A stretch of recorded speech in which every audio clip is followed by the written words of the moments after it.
আসসালামু আলাইকুম। দেখা যাক এখানে বাদাম ছোট পাইছো? বাচ্চারা কি করে। এখানে বাদাম কই খুঁজতেছে দেখি। মনে হয়। বাদাম পাইছো তোমরা? অনেকগুলা বাদাম পাইছে। এই যে দেখেন কিভাবে পারতেছে আর একজনে গাছের উপর উঠে গেছে। আল্লাহ আল্লাহ আল্লাহ, গাছের উপর উঠে কিভাবে বাদাম গুলা পারতেছে। নিচে সবাই মিলে এই টোকাইতেছে, বাদাম পাইছো? টোকাইয়া টোকাইয়া বস্তা ভরতেছে।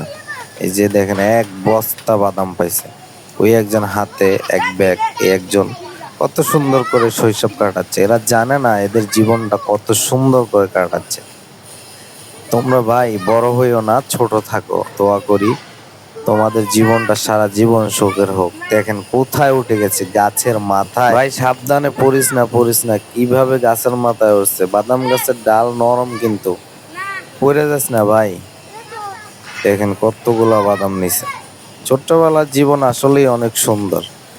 না আছে টেনশন, না আছে খাবার চিন্তা, না আছে ঘুমের চিন্তা। শৈশবকাল অনেক মজাদার, আর হয়তো ফিরে পাবো না আমরা।